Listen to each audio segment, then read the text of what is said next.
My dearest Travelista, come on in here, girl. You know I saved a seat for you. Let's talk. So, in this episode, we are going to be talking about Dubai, honey. We're going to talk about Dubai, the do's, the don'ts. We're going to talk about everything Dubai. Okay. So, as you guys know, that my daughter and I, we went to Dubai, and it was. I will say that it was in June that we went, and honey, it was hot. When I say hot, I'm talking about hot, hot, but that did not take away from the fun that we had in Dubai. I highly recommend Dubai to single women, to moms with children. There's so many different things for children to do, and single women and women in general to do in Dubai. I will say before I decided on going to Dubai, I was a bit nervous because, it is, the Middle East, and, you hear stories of, women not being treated right in the Middle East. And, I will say that that was a worry of mine. And I will tell you that I had no worries. Once I actually landed in Dubai and we got picked up and dropped off at the hotel, Dubai, it's one of the safest places that I have ever been. It's very safe. It's very safe. I didn't get treated any different from, just by being a woman. I didn't get treated different. I didn't get any funny looks. Just it was very, very, very welcoming. Let's touch the bases on clothing. Like Dubai is a real modest place. I wouldn't really recommend wearing, crop tops and, cleavage out and short shorts and short skirts and stuff. Dubai is really not the country for that because, of their culture. They are, like I said, modest. And most women that you see there, if they're from Dubai, you notice that they're covered up. They're covered up. And in Dubai, you may notice a lot of women in the habayas, the full coverings, but you may notice some women not wearing the habayas, and they're not mandatory necessarily in Dubai. But when we went to Abu Dhabi and we visited the Grand Mosque, my daughter did not have to, but I did have to cover up as a woman. I had to wear the full headgear and the long gown, the habaya, the scarf. I had to wear everything, and it was super cute. I really enjoyed wearing it, being placed in that setting. It was very, very beautiful. The Grand Mosque, oh my gosh, it's one of the most beautifulest places that I have ever visited. And I think it was worth it, being inserted into the different culture over in Abu Dhabi and Dubai. So let's go back to the beginning. So the beginning of our Dubai trip. So we did catch Emirates. We got on a flight for Emirates from JFK, and it was a nonstop flight from JFK to Dubai, DXB. And that flight the staff were amazing. Everything about that crew was completely amazing. We got into Dubai about 7 o'clock at night, and we already had our transportation waiting for us. But the flight alone, it was, I believe it was about a 12-hour flight, 12-hour, plus or minus. But we pretty much got fed breakfast, lunch, and dinner. The food selection while on the flight was very nice. I don't eat, meat. I'll eat seafood, but they had a lot of vegetarian dishes. My daughter, she ate regular food. She had fun. She had fun. Her food looked good. She enjoyed it. And that for kids, they even gave them a little kid pouch. Okay, kid pouch that had a bunch of different kids things in there to do. And then for adults, we also got a pouch as well. And the pouch included, like socks and an eye mask and a toothbrush and, just like really nice stuff like that. A lot of flights don't really include that, but it did include that. For our flight, there was a lot of entertainment when it came to the flight. There's so many different shows, and I guess it was like any other flight, but the selection was just very extensive. You couldn't, if you didn't find anything to watch, is because probably you didn't want to watch anything. But the selection was amazing when it came to the selection on videos and the books that were available to read on the screen. I also noticed that on the Emirates flights, there were about 3 or 4 different cameras. So you got to see the front of the airplane, you got to see the back of the airplane, and you got to see like under the airplane, like, you know, when you're flying over stuff, you got to see that. And you guys, on our way back from Dubai, I noticed that we were like flying over snow caps. Like, I didn't know where we were, but I took a picture of it. We were flying over some snowy, mountainy looking area, and I was really fascinated by that. You know, we're traveling clear across the world, so we're somewhere where it was snowing, but it was nice to be able to look at the cameras and see where we are, whether it was night or day outside. Because how Emirates does it, like we're leaving JFK at night. We're leaving JFK at night. So the windows, they kept us on the same time schedule as if we were back home. So it's 11 o'clock at night. They kept the windows closed. And so once we got towards certain time zones, it's like in the middle of the night and it's clear daytime outside, but for our internal clocks, you know, we're still asleep. And so they didn't allow people to actually let up the shades because, you know, it will like disturb people because, you know, we're still asleep. And I can really say that I appreciated that when it came to flying with Emirates. With flying with Emirates, they did give us a blanket and a little comfy pillow and headphones. There was a bunch of stuff that they gave us, and it was really appreciated. I can't say some airlines don't do that, but Emirates really made sure that we were comfy. So once we landed in Dubai, I did go ahead and I went with the service, and it was called Marhaba, and it was almost $100. And what Marhaba does is they kind of sort of escort you through the airport. So as soon as we landed in Dubai, as soon as I got off the airport, out the airplane, right out of the airplane, I saw someone standing there with my name, me and my daughter's name on a tablet, and he took our bags and he took us all the way through security, all the way through immigration, customs. He took us all the way through. The only thing he asked for was our passports and our COVID tests. He took us clean through security. Like when I say it was a long line through security and customs, that line was so long, but guess what?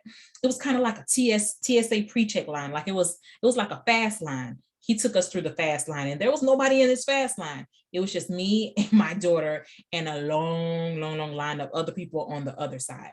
And so he took us through this line. We went through customs and immigration, and we went through security. We went and got our bags. And another thing that happened while we were in Dubai, once I did get my bag, I found that my bag was kind of like sort of ripped on the side. I guess when Emirates was putting the bags on the airplanes or unloading them, it kind of got damaged a little bit. And so the Marhaba agent, he helped me go through the process with Emirates. And so we went to the Emirates counter, customer service counter. And then, you know, I couldn't really understand the lady, but he did understand her. And they wound up giving me a whole nother suitcase. They gave me a whole nother suitcase. And he kind of told me that I was a little bit lucky because a lot of times they just give like, $20, $30. But I have a iFly suitcase, and it's a pretty decent suitcase. And, I guess maybe they couldn't find the price. I don't know. Maybe it was just our luck that day, but they did wind up giving us another suitcase. And the first suitcase that they gave us, it was smaller than my suitcase. And I'm like, how am I going to fit all of my stuff inside of this suitcase, And so kind of negotiated a little bit back and forth. And then they wind up giving us a very large suitcase, like it was huge. And I was able to fit my suitcase inside of that, plus other stuff around it. So coming back, I was able to use 2 suitcases, one for my daughter and one for myself, because Emirates, they give you one free bag per person. So I did appreciate that with Emirates. They did mess up my bag, but they did make it right. And I appreciated that.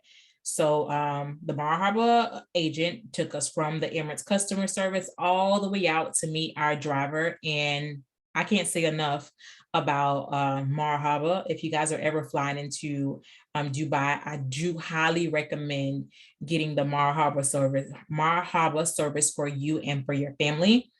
While I was there in Dubai and was having lunch with a few other people, one lady was telling me about issues that she had getting through the airport. She said that she was selected for the extra security. And so while she was going through the extra security, she felt like that they were like tossing her things around. And she kind of got upset at that. And it was a lady that was kind of like tossing her things around.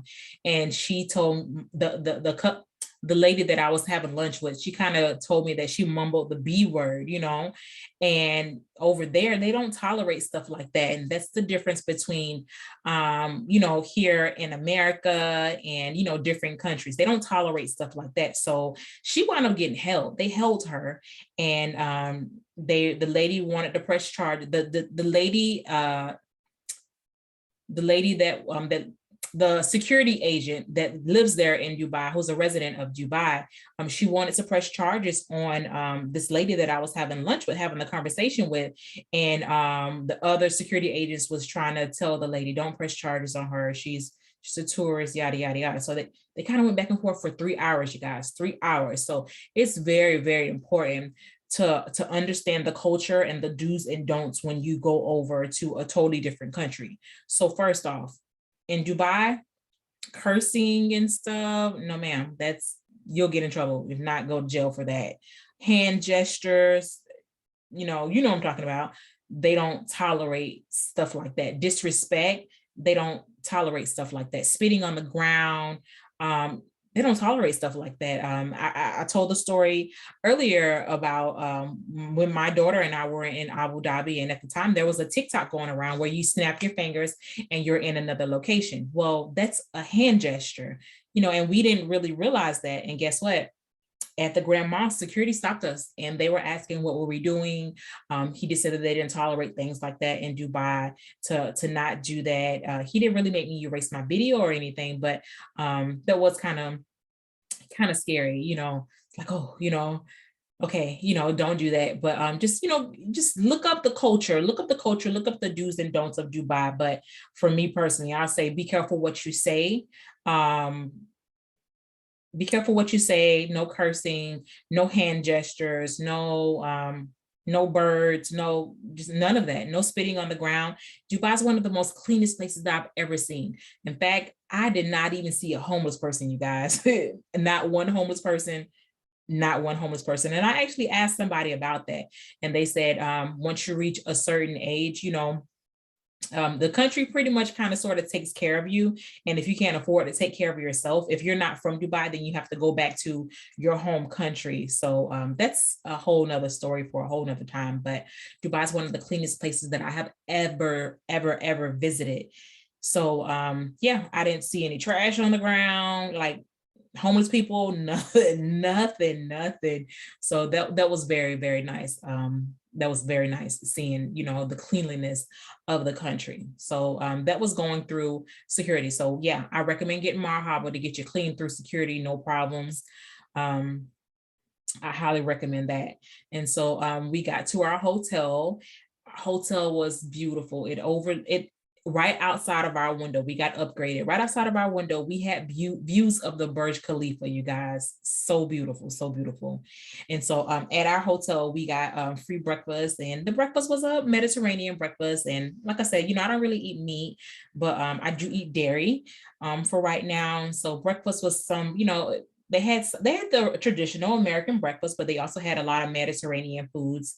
And so they had like hummus and pita bread and fruits. And I believe they had some oatmeals and some breads and some croissants. You know, they had traditional breakfast, and they had the, you know, Mediterranean breakfast, which was already included in our stay. So we did do that. On one of our days, we went on a property inspection at Caesar's Palace, Dubai. Oh my gosh, you guys, Caesar's Palace, Dubai. If you guys ever get a chance to stay at Caesar's Palace, Dubai, it is absolutely beautiful. I highly recommend staying at Caesar's Palace, Dubai. And if you're not even staying there, I highly recommend checking out Hell's Kitchen. Hell's Kitchen is inside of Caesar's Palace, Dubai. So we did do that. And then from Caesar's Palace, we took a Uber. I will say that Ubers and cabs, everything is clean. And when I even say like the Ubers and the cabs, they're high end, like most places that we went, like they were picking us up in like Mercedes and just like high end vehicles. And they were like Ubers, Ubers. So Ubers and well, there's no lifts out there, Ubers. It was very high end, very high end.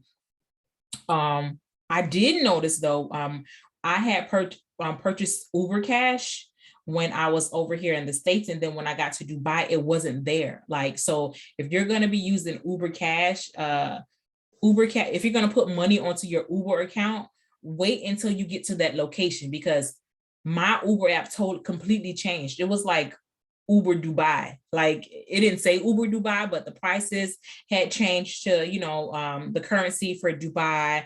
My US dollar Uber Cash that I had on my account, it was not there. So if you guys are going to put any money onto your Uber account, I recommend waiting until you get into that country to do so. So that's Uber. Transportation, didn't have any problems at all. Like I felt so comfortable, so very comfortable while I was there in Dubai. Not one thing happened, didn't have not one hitch, nothing scary. I just felt so at peace, so at home. So from Caesar's Palace, Dubai, after the site inspection, we did go to Atlantis. My daughter and I loved Atlantis. They had a lazy pool and the different rides and stuff. That was completely amazing. At Dubai, the people were so nice. Somebody actually gave us 2 meal tickets. They were getting ready to leave and they felt like they didn't have enough time. And so they did give us those. And that was so very nice of them. While we're at Atlantis, after Atlantis, we did visit the aquarium there at Dubai. The aquarium was nice, but if you ever have the opportunity to choose between the aquarium at Atlantis and the aquarium at the Dubai Mall, guess what? I highly recommend going to the Dubai Mall aquarium instead of the Atlantis aquarium if you only can pick one. The Dubai Mall aquarium, it's massive. It's massive and it's massive. It's massive. Okay, so from the Atlantis aquarium, you know, we grabbed dinner and then we went home. And then the next day, we're jumping over to the mall. We went to the Dubai Mall and we went to the aquarium. It was beautiful. We took so many pictures. We walked around the mall, did some shopping. And then while we were there, we also visited the Burj Khalifa. So the Burj Khalifa, it's right there. It's right there at the mall. So if you guys are going to plan a visit, I recommend doing the aquarium and possibly doing the Burj Khalifa at once. The kids will really love the Burj Khalifa. The elevator, I don't know how fast this thing is, but this thing is so fast. Like you're literally up 100 and I believe it's 127 floors within a few seconds. Like I can't believe something that fast even exists. The thing is so fast that my ears popped. Like you can, you know, the little stuffy feeling that you feel when you are on an airplane. That's what it felt like, and it was just a few short seconds. So when you're at the Dubai Mall, I recommend visiting the Burj Khalifa. That's one of the main highlights of going to Dubai, visiting the Burj Khalifa. Let's see. Oh, while we're also at the mall, we did have the opportunity to jump on one of the big buses. So we jumped on big bus and it took us all around town. We didn't have it was getting too late. It was like the last bus. So we didn't really hop on and hop off. We just really rode around Dubai, seeing all of the sights and stuff. So if you guys want to see Dubai, I recommend getting on maybe one of the first or second buses of the day so that you can hop on and hop off the different areas and explore those. And then of course, get back on the bus and then go back to the Dubai Mall to get back to your hotel. So on the next day, it was time for us to start our tour. So on the first day, we went on a desert safari ride. Before the desert safari ride, we did go visit some sand dunes.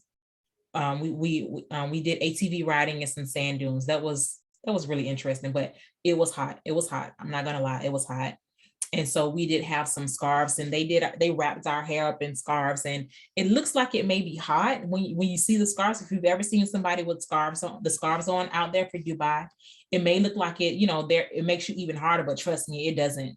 Wrap your hair up, wrap your hair up, put that scarf on your head, let them wrap you up, because it actually holds in, it keeps you from like overheating. It really does. So my daughter and I both got scarves from Amazon before we got into Dubai, and I highly recommend you guys doing that also before you go to Dubai. Instead of buying the scarves and stuff there, go ahead and buy them on Amazon. They're very cheap on Amazon. Okay. And then also when it comes to caftans, caftans are the long gowns that they wear in Dubai. Like when we visited Abu Dhabi, the dress is called a kaftan, Kaftan. And then the habaya is the head wrap. I will kind of sort of recommend waiting until you get to Dubai to buy those. Like I was so worried that we were not going to be able to get one. Online, they were so expensive. They're like $60, $70 or, you know, close to $100, $200. When I was in Dubai, I was able to buy 2 kaftans, one for me, one for my daughter, both of them matching with hat wraps. And I only spent like $50, $60 for both of them. And so I did buy those when we were on a tour. We were on the tour. This is a totally separate day. I'm sorry, I'm kind of jumping around. So on the day after we did the sand dunes and the ATV riding, we did go on a boat ride over to the shopping souks. That's what they call them, souks. And, you know, we looked at spices and stuff like that. So like I said, we did the sand dunes ATV ride. And then after the ATV ride, we went over to our desert safari dinner, and it was a belly dancers there. They served dinner there. It was a really nice night show. And we even got a chance to ride a camel. So that was on that day. And then, like I said, the day after that, we did a tour of the souks. And so this is, you know, like shopping. We took a boat ride over to the souks, and you can buy gold, you can buy spices. There's so many different things to buy while you're over there, okay? And then, so the day after we did shopping, we did a Dao Chow cruise. And so that's just your wooden boat, and it's beautiful. It was a full buffet spread. The lady she was there, she did our henna. So my daughter and I both got henna done, and it stayed on for a while, like a long time. It stayed on for a very, very long time. And I think I paid maybe about $30 for the henna, but the food was really good. The food on the boat was really, really good. We got to see Dubai lit up at night. Like I kind of wish that we kind of had more time to walk around in the river. It was like a river walk area. I forget the name of it, but it was very, very, very beautiful. You got to see like Dubai all lit up. So that was completely beautiful. So we got that. And then, you know, we had a rest day, of course. Well, we rested. We were so tired. We didn't do nothing on one of the days. We were just tired. And then, you know, we had dinner at the hotel. We had dinner, you know, different places. Like some days we didn't have to worry about dinner because it was already included inside of our tour. But Dubai was amazing. Like I said, one day we slept. We completely just slept. We're just tired. And then on the day that it was time to leave, I noticed that most flights going into Dubai, they leave early in the morning. So when you're flying into to Dubai and getting ready to fly out, when you're choosing your flights to fly out of Dubai, don't really expect to catch a flight 2, 3 o'clock in the evening. No, honey, no.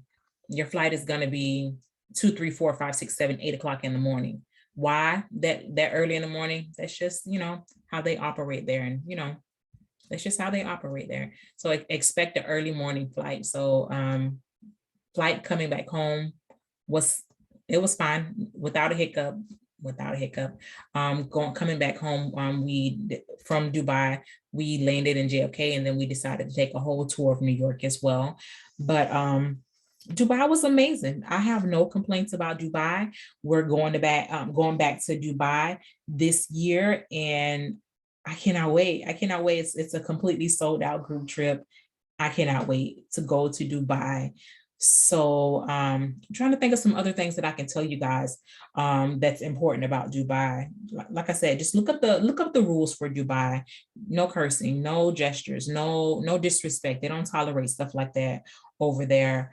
We completely had a ball. And so the next time that we go to Dubai, I want to eat dinner in the sky. Like when I tell you we packed our days, the days were so packed. Like we didn't have time to do nothing else. Like we're just tired.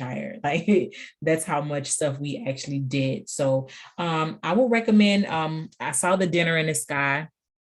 It was about $100 and something per person, but I think it's well worth it. And kids can go. My daughter, she's 6 years old. She was old enough to go too. And they have you strapped in nicely. And dinner looks like it would have been very, very nice in Dubai. So there's a lot of things that you can do for cheap in Dubai. Everything doesn't always have to cost money. On the day that we did the desert safari, they had sand duning. So you just get on the board and you just like, it's like you're skiing, but you're skiing, in the sand. So they did do that. We got a chance to see the sunset. We took tons and tons and tons and tons and tons and tons of pictures. So there's so many things to do in Dubai. We even visited Jumeirah Beach. That was beautiful.